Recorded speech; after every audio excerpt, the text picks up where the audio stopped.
मित्रांनो, कल्पना करा तुम्ही एखाद्या ठिकाणी उभे आहात.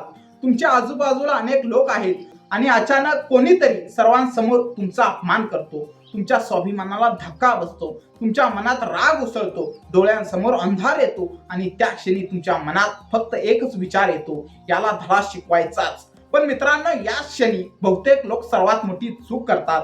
ते रागाच्या भरात प्रतिक्रिया देतात, मोठ्याने ओरडतात, भांडण करतात किंवा सूड घेण्याच्या नादात स्वतःचं नुकसान करून घेतात. पण चाणक्य म्हणतात, मूर्ख माणूस अपमानाला रागाने उत्तर देतो, तर बुद्धिमान माणूस यशाने उत्तर देतो. आजच्या या व्हिडिओमध्ये आपण जाणून घेणार आहोत अपमानाचा बदला घेण्याचा सर्वात बुद्धिमान मार्ग कोणता आहे आणि का तुमचं यशच तुमच्या शत्रूला सर्वात जास्त वेदना देऊ शकतं. म्हणून हा व्हिडिओ शेवटपर्यंत नक्की पहा, कारण शेवटी मी तुम्हाला अशी एक गोष्ट सांगणार आहे जी तुमचा अपमानाकडे पाहण्याचा दृष्टिकोन कायमचा बदलून टाकेल.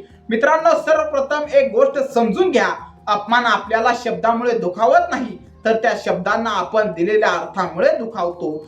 जर एखादा अनोळखी व्यक्ती रस्त्यावर तुम्हाला काही बोलून गेला तर काही वेळानंतर तुम्ही ते विसरता, पण जवळच्या व्यक्तीने केलेला अपमान वर्षानुवर्षे लक्षात राहतो. कारण शब्द नाही तर भावना दुखावल्या जातात, तुमचा अहंकार जखमी झालेला असतो आणि तेच खेळ सुरू होतो. पहिली चूक लगेच प्रतिक्रिया देणे. जेव्हा कोणी तुमचा अपमान करतो तेव्हा त्याला नेमकं काय हवं असतं? तुमची प्रतिक्रिया, तुमचा राग, तुमची चिडचिड. कारण त्याला माहित असतं जर त्याने तुमच्या भावना नियंत्रित केल्या तर त्याने तुम्हाला नियंत्रित केलं. म्हणूनच पहिला बुद्धिमान नियम आहे, ताबडतोब प्रतिक्रिया देऊ नका, शांत राहा. कारण शांत माणूस कमजोर नसतो, तो स्वतःवर नियंत्रण ठेवणारा असतो. एकदा जंगलातून सिंह चालला होता. रस्त्याच्या कडेला एक कुत्रा उभा होता. तो सतत भुंकत होता, सिंहावर ओरडत होता, त्याला चिडवत होता. पण सिंह थांबला नाही, त्याने मागे वळूनही पाहिलं नाही. कारण सिंहाला माहित होतं, जर मी प्रत्येक भुंकणाऱ्या कुत्र्याशी भांडायला लागलो तर मी माझा मार्गच विसरेन. मित्रांनो, आयुष्यात अनेक लोक असे भेटतील जे तुम्हाला खाली खेचण्याचा प्रयत्न करतील. त्यांच्या प्रत्येक शब्दाला उत्तर देणं म्हणजे तुमची ऊर्जा वाया घालून. सर्वात मोठा बदला म्हणजे स्वतःला उंच नेणे. तुम्हाला माहिती आहे का, तुमच्या यशापेक्षा जास्त कोणतीही गोष्ट तुमच्या टीकाकारांना त्रास देत नाही. जेव्हा त्यांनी तुम्हाला कमी लेखलं आणि तरी तुम्ही यशस्वी झालात तेव्हा त्यांचा अहंकार तुटतो. म्हणून बदला घेण्यासाठी वेळ वाया घालवू नका. तो वेळ स्वतःला घडवण्यासाठी वापरा.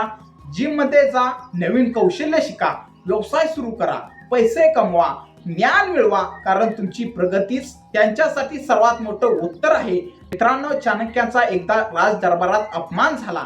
त्यांना हाकलून देण्यात आलं. त्या अपमानानंतर त्यांनी रडत बसण्याचा मार्ग निवडला नाही, सुडाच्या रागात अंध होण्याचा मार्ग निवडला नाही. त्यांनी स्वतःला अधिक शक्तिशाली बनवलं, ज्ञान मिळवलं, रणनीती तयार केली आणि अखेरीस संपूर्ण इतिहास बदलून टाकला. जर चाणक्यांनी त्या दिवशी फक्त राग व्यक्त केला असता तर कदाचित इतिहास त्यांना ओळखलाच नसता.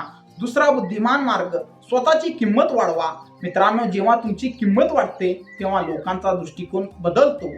जे लोक काल तुमच्यावर हसत होते तेच लोक उद्या तुमचा सल्ला मागू लागतात. म्हणून स्वतःला इतकं मौल्यवान बनवा की तुमचा अपमान करणाऱ्या व्यक्तीला एक दिवस तुमची गरज भासेल. गरुड जेव्हा आकाशात उंच उडतो तेव्हा कावळे त्याच्या मागे लागतात, त्याला त्रास देतात. पण गरुड त्यांच्याशी भांडत नाही, तो आणखी उंच उडतो, इतका उंच की कावळे स्वतःच मागे पडतात.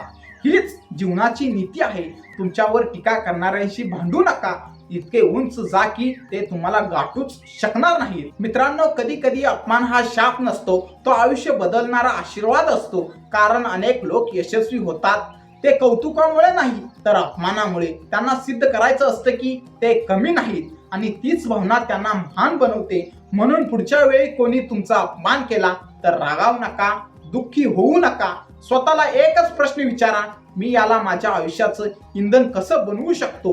कारण लक्षात ठेवा, अपमानाचा सर्वात बुद्धिमान बदला म्हणजे असं यश मिळवणं की ज्यांनी तुम्हाला कमी लेखलं होतं त्यांनाच तुमचं कौतुक करावं लागलं.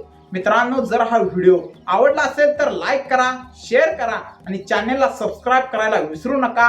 पुन्हा भेटू एका नवीन आणि प्रेरणादायी व्हिडिओसह.